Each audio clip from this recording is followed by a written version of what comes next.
atmosphere, so many other realities exist simultaneously. Album review, let's chat about it. Hey friends, what's going on? John here from What's Spinning here tonight to chat about this latest album from legendary Minnesota hip-hop collective Atmosphere, one of my absolute all-time faves. I mean, I can't stress this enough. I probably wouldn't listen to any hip-hop these days if it wasn't for, very early on in my life getting into albums from Atmosphere, as well as others like, Aesop Rock and MF Doom. But Atmosphere were truly right there with them and just as important to me for quite some time. Now, I've always, enjoyed casually their debut Overcast, but I simply became an overnight mega fan when it comes to their following albums, like God Loves Ugly, one of my all-time favorite albums of any genre, Seven's Travels, as well as the gritty and personal You Can't Imagine How Much Fun We Are Having. These were albums that really, took the modern sort of left field underground hip-hop sound that was going around at the time, but gave it a very brutal shakedown. These were, very influential in the world of emo rap, certainly very influential in that, but at the end of the day, these recordings weren't just rap albums. They were practically like one-on-one therapy visits with a frontman Slug that dove very deeply into the personal life of MC Slug. Honestly, they were very brutal, they were very intense, very real. I mean, Slug has been through some shit in his life, to say the very least, and these recordings really put a lot of it on full blast, and it might be a lot for some. Also, this is just me, but seeing them receive just a little bit of like extra notoriety and some genuine praise from critics and fans for the When Life Gives You Lemons, You Paint That Shit Gold album just warmed my heart. I thought they really deserved it. But yeah, since then, it's been a little rough, hasn't it? I have sat through The Family Sign so many times, and I still can't tell you the first thing about it. Southsiders may have been a little bit better, at least as far as the beats go, but Slug still sounded lost and just completely exhausted, and not in a good, compelling way either. And by the time Fishing Blues came around, they were a complete shell of their final selves. I was fully geared up to just never enjoy another Atmosphere record ever again. I thought that was just going to be the case, and I was okay with that, just because they gave me so many good years. But what really, caught me off guard was just how good La Vida Local was. This to me was right. This to me was a modern Atmosphere sound that could have saluted their past, but, wasn't stale, wasn't desperate. Not to mention, Virgo is probably the best track that Slug has wrote since maybe Seven's Travels.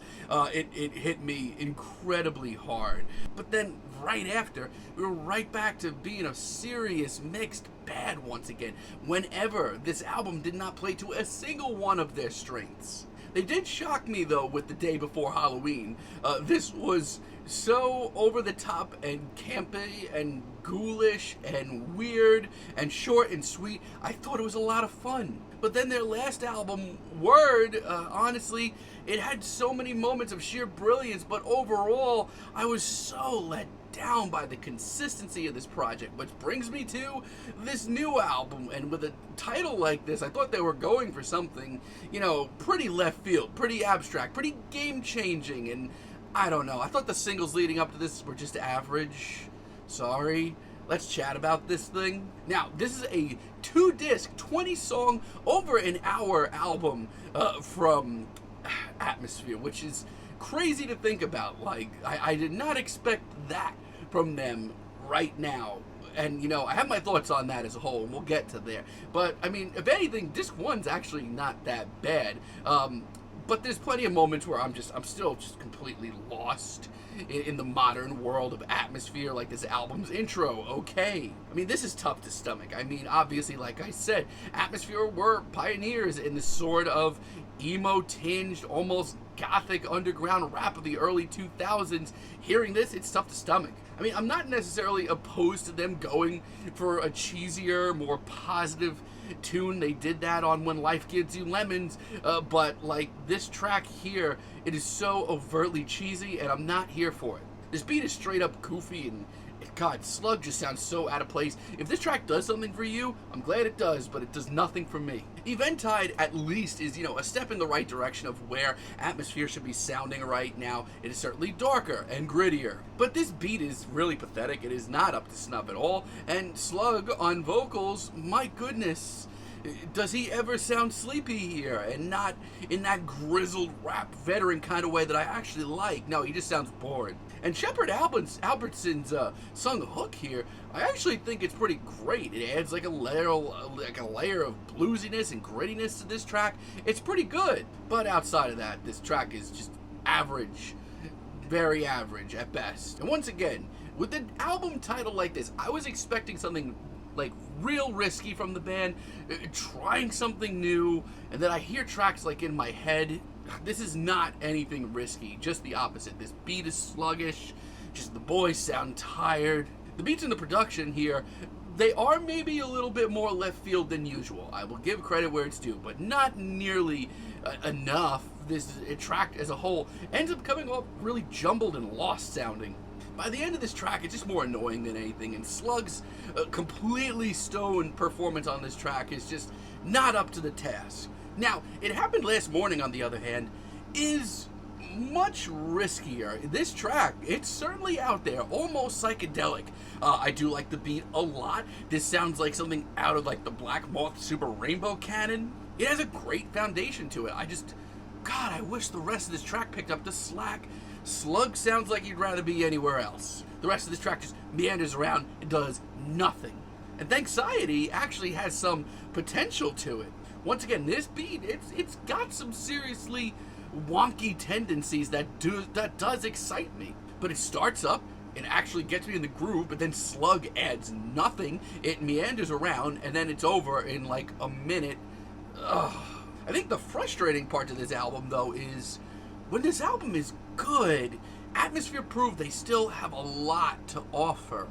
Like Sterling, for example. This beat is right where I want to hear him. I love the wailing guitars. I love the feeling of impending doom that we get here. It's gnarly. It's short, it's direct, it's intense. Slug sounds fired up and laser focused.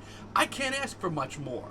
Dotted Lines, on the other hand, I just love how bluesy and rugged this comes off. It's just so rough and tumble of a sound, and I love that. And this is certainly an interesting sound because it's a sound to a track that they don't really go for on the rest of this album again. And Slug, once again, sounds so freaking focused. I love when he just locks in on these introspective bars. He sounds great. Crop Circles is one of the most suffocating and intense tracks here. It's dark, it's bluesy, it's everything that I look for in an Atmosphere track. I just wish they dove more into it, just because it's, once again, a minute long. It shows up, it's really intense and fiery. It actually affects me quite a bit. I just wish they let this idea roll for a little while. It's weird. And Portrait is one of the best tracks on this double album by far. The drama here, you can cut it with a knife. It really takes its time too. I love that. This track really has some room to breathe, and I love the bluesy aspect to it. Once again, I sound like a broken record, but I think they really pull it off great. This track is so dark and so mysterious, and Slug sounds right where I love to hear him. You know, the perfect blend of introspective, paranoid, intense, and visual. And September Fool's Day ends off disc 1 in a great fashion. This is one of the longest tracks here, but is a great example that Atmosphere still have plenty to dish out. It is a tormented, tragic track that it just shows how much Slug and Atmosphere still have to offer. We get some freaky production from Ant. I love the weird soul samples that we get here, and for a plus 6 minute track, this just hits on all angles. So it's not like Atmosphere is completely void of any interesting ideas, but then we have disc 2. And disc 2 is really rough. Take, for example, Talk Talk. This upbeat, freaky, funky beat. Who ordered this?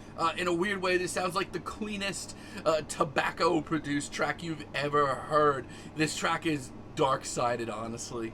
I mean, I will say this, Batflower's sung hook is once again really haunting and effective. Also, this track, which didn't impress me to begin with, takes forever to get rolling. I'm just sitting here awkwardly listening to this beat that I want to go away.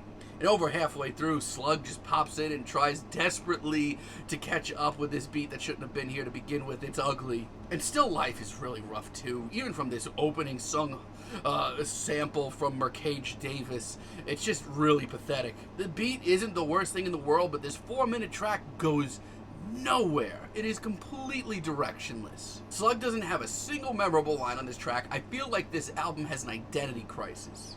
After Tears, though, I mean, on paper, this track has the right idea. It does have that you can't imagine how much fun we're having flair to it. The beat is soulful, the production is slick, it's got some weird tendencies, the production is dusty, but this track is void of almost all of atmosphere and is mostly the Ciroc show.